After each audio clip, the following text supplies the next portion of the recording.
Nama saya Nur Rizky Adutama, asalnya Yogyakarta. Untuk pendidikannya S1-nya dari UI Ekonomi Manajemen, untuk S2-nya dari Gajah Mada, UGM, Kajian Budaya dan Media. Lalu untuk media sosial saya, @nuriski_utama di Instagram. Lalu ini kalau misalnya kita ngomongin mata kuliah kali ini terdiri dari 3 SKS, 16 kali pertemuan, di dalamnya juga ada UAS sama UTS-nya. Lalu nanti juga ada 6 kali tugas selama 1 semester.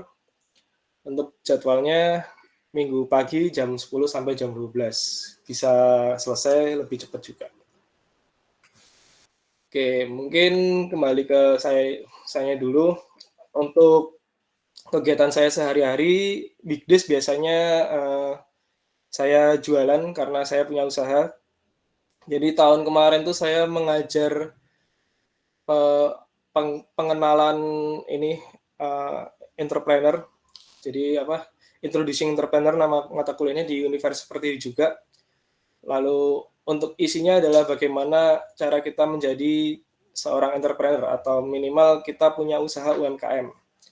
Lalu untuk semester ini, untuk tahun ini saya mengajar bisnis internasional di FEB, lalu di fakultas lain di Fakultas Teknik saya juga mengajar bahasa rupa di DKV.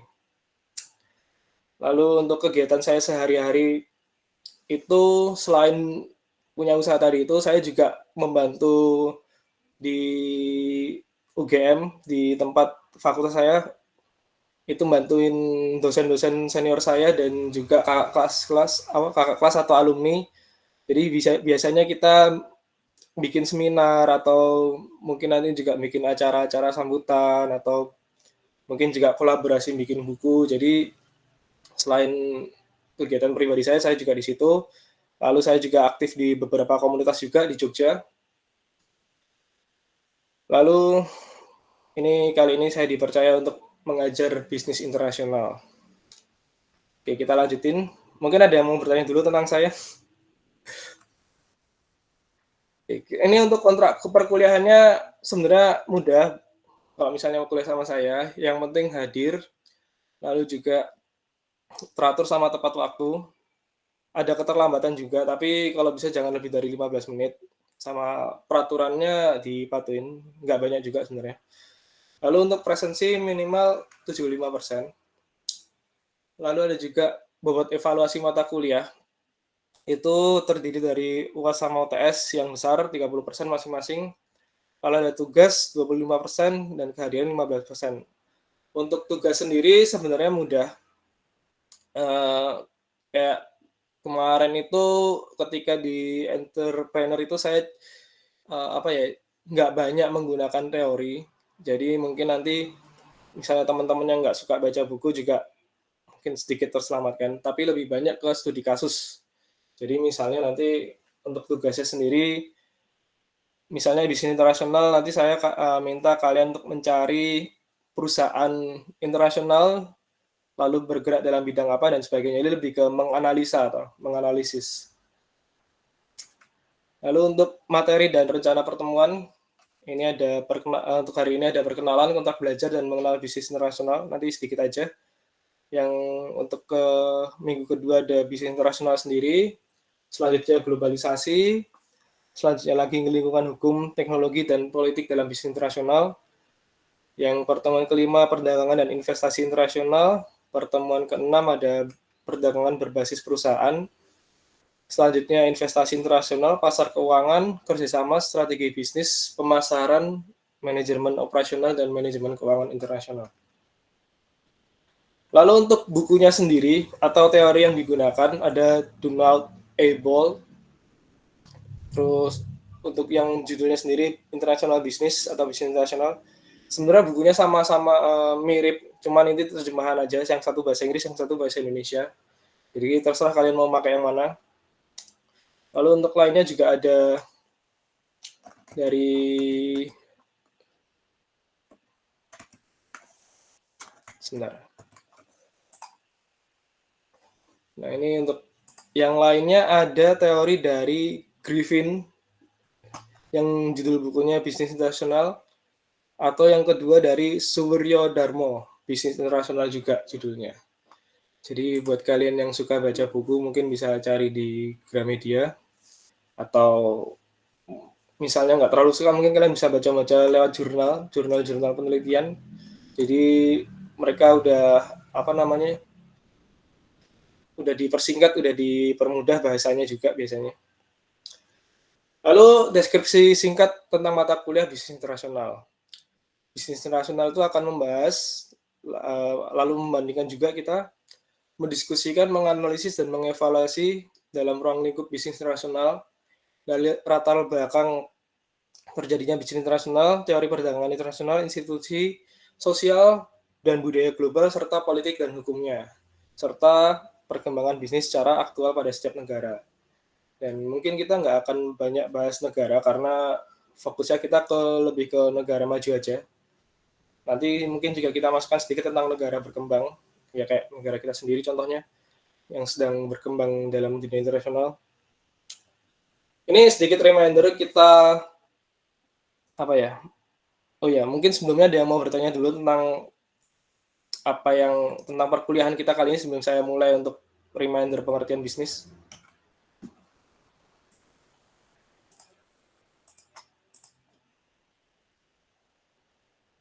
Ekonomi internasional.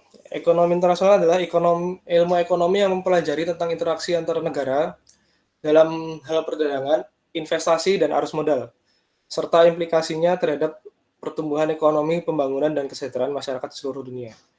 Jadi ilmu ekonomi ini kembali ke basic tadi itu, tapi dalam skala yang lebih besar, global atau internasional. Jadi mungkin untuk apa namanya, ekonomi internasional sendiri, bagaimana kita memanage terutama hubungan antar negara tersebut supaya bisa terjalin hal perdagangan, investasi, dan arus modal. Misalnya kayak Indonesia sama Jepang dalam segi pendidikan. Jepang sering ngadain beasiswa misalnya, dan juga sebaliknya, atau dalam bidang pariwisata, Jogja to Tokyo misalnya, itu juga sering ada hubungan bisnis di sana. Jadi teman saya ada yang punya, ini cerita sedikit, teman saya ada yang punya tour and travel Jepang Indonesia. Jadi biasanya yang ke Jepang selain liburan adalah para pebisnis. Misalnya contoh paling kecil, apa namanya, pedagang, bukan pedagang, tapi import mainan. Jadi karena Jepang adalah produsen mainan besar selain Amerika, contohnya misalnya kayak merek Bandai, kalau misalnya Amerika itu Hasbro, jadi demand di Indonesia juga cukup tinggi. Jadi ketika ada customer si pebisnis itu berangkat ke sana, dia akan survei ke perusahaan-perusahaan, misalnya kayak mungkin bukan perusahaan utamanya dulu. Jadi seperti mencari barang-barang langkanya, misalnya barang-barang langkanya, mainan-mainan langkanya yang di Jepang yang nggak ada di Indonesia itu apa aja. Jadi dia nyari, lalu sampai Indonesia akan dijual kembali dengan harga yang lebih tinggi. Atau mempunyai hubungan kerjasama misalnya kayak PT MAP dengan Bandai tersebut, itu akan membuat mengimport mainan-mainan tersebut dari Jepang. Kalau nggak salah terakhir saya tahu itu per bulannya mereka sekitar 15 M. Yang lalu PT MAP itu akan menjadi supplier ke seluruh Indonesia. Jadi ketika Jepang memproduksi mainan, karena Indonesia juga dalam serangan Japan Wave misalnya, jadi banyak kegiatan-kegiatan di Jepangan yang berlangsung, maka demand tentang hal-hal yang berhubungan Jepang, terutama mainan atau cosplay akan meningkat. Contohnya seperti itu. Atau mungkin dengan Korea. Banyak perusahaan Korea yang berdiri di sini. Kenapa? Salah satunya adalah serangan Korean Wave. Jadi bagaimana kita mendengarkan K-pop, menonton drakor, dan sebagainya. Contohnya adalah banyaknya mie instan Korea atau samyang dan sebagainya tumbuh besar di Indonesia, banyak yang penyukanya, lalu juga budayanya, misalnya kayak waktu dulu saya usaha itu saya membuat ini makanan Korea namanya, saya lupa tapi semacam spicy chicken wings, saya lupa nama Korea. Jadi saya mengadaptasi dari makanan Korea, budaya makanan Korea yang sering ditampilkan di drakor. Terus saya lihat ke sekitar di apa namanya, sekitaran tempat saya tinggal, banyak kosan cewek, pada umumnya cewek-cewek suka nonton drakor. Jadi mungkin nggak semua ya, tapi pada umumnya yang saya tahu, cewek suka nonton drakor, maka mereka akan penasaran bagaimana rasa makanan Korea yang ada di drakor tersebut. Jadi saya mengambil, barang-barangnya itu termasuk kayak gini, saya ngambil apa namanya, saus gochujang itu sempat ngambil dari Koreanya langsung. Lalu ada teori menurut Donald Ball, ekonomi internasional sendiri lebih membahas tentang masalah-masalah yang berkaitan dengan perdagangan internasional seperti hambatan, kebijakan, pengaruh globalisasi, dan perekonomian nasional maupun internasional. Jadi seperti yang saya sampaikan barusan, ketika kita mempelajari ekonomi internasional, mungkin dalam skala kecil kayak kita mengambil barang dari luar negeri, itu ada masalah-masalah yang akan kita hadapi. Maka sebelum itu kita juga harus tahu ini gimana nih caranya nih supaya kita bisa atau perusahaan kita bisa ngambil barang dari luar negeri. Ini untuk ekonomi internasional. Ini untuk selanjutnya kita akan lebih ke menstimulasikan bahwa kita sedang bekerja di bisnis perusahaan bisnis internasional. Jadi nanti akan banyak studi kasus. Misalnya seperti yang saya barusan tadi, PT MAP mengambil mainan Bandai maupun Hasbro dari Amerika atau H&M buka di sini juga itu bisa dibahas. Jadi di Indonesia lebih banyak merek-merek internasional daripada merek-merek lokal. Makanya perusahaan-perusahaan lokal seperti kalian tahu sepatu apa Aero Aero apa Aero itu kalau nggak salah saya lupa. Itu sedang gencar-gencarnya bagaimana memperkenalkan produk mereka ke nasional dulu sebelum mereka ke internasional. Jadi sempat didukung sama Gibran juga, anaknya Pak Jokowi. Mereka melakukan kolaps kalau nggak salah yang versi Gibran itu batik. Lalu ada Le Mineral juga.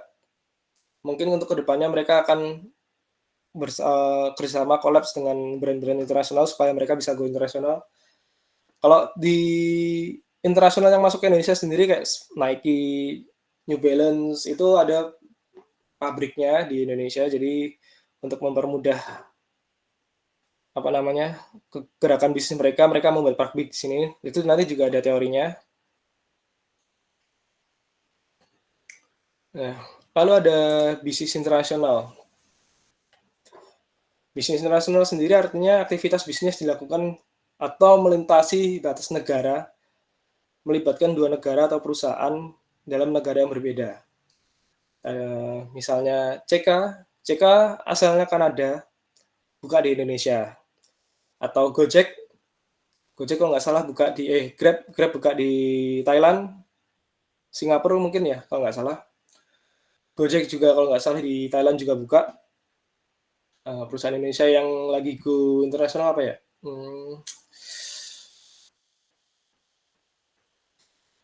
Kayaknya nggak banyak sih, jadi masih masih proses penjajakan mungkin ya. Kalau H&M sendiri, kebetulan saya punya kenalan dia kerja di manajemen atau kalau nggak salah head manager di SEA atau Southeast Asian. Jadi dia megang Asia Tenggaranya. Jadi saya sempat diskusi sama dia bahwa lebih mudah memasukkan merek internasional ke Indonesia daripada mengekspor merek lokal ke internasional. Contohnya Nike bikin baju. Bajunya itu ternyata produksi Indonesia, misalnya dari Garut atau dari mana. Jadi ketika barang Indonesia yang akan keluar itu akan diakumulasi untuk dirubah mereknya, dianulir dirubah mereknya menjadi merek internasional supaya mereka lebih mudah penjualannya atau mereka melakukan kerjasama seperti yang tadi itu. Jadi Nike ngambil bahan dari Indonesia lalu membuat pabrik di sini, dimerekin sendiri, dijual lagi ke global yang pada akhirnya buatan Indonesia masuk ke Indonesia lagi. Kalau kalian mungkin pernah baca, jadi pernah lihat juga kaos-kaos yang buatan luar negeri itu ada yang buatan Indonesia. Mungkin banyak malah bahan-bahannya juga ngambilnya dari sini. Lalu bisnis internasional menurut Donald A. Bolt. Bisnis internasional sendiri adalah aktivitas bisnis yang dilakukan melintasi batas negara, masih sama, melibatkan transaksi antara perusahaan dari berbagai negara.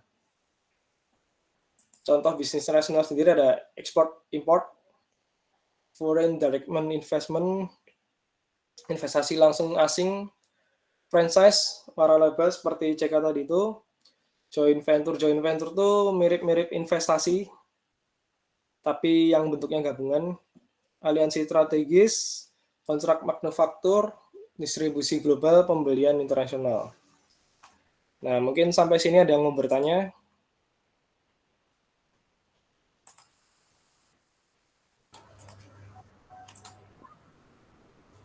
Oke, silakan Yunus.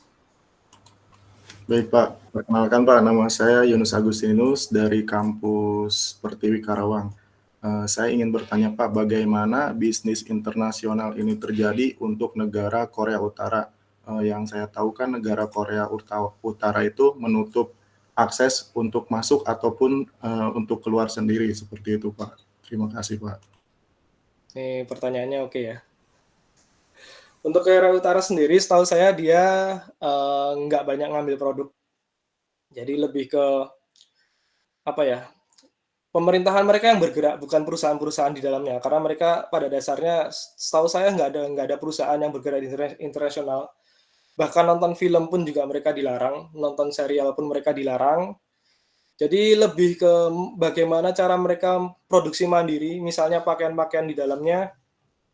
Film juga tentang Kim Jong Un, lalu serial juga tentang bagaimana negara mereka bisa maju. Jadi pada intinya Korea Utara isinya adalah brainwash bahwa Korea Utara lebih baik dari negara-negara lain yang mungkin di luar sana berbeda dengan negara Korea Utara tersebut.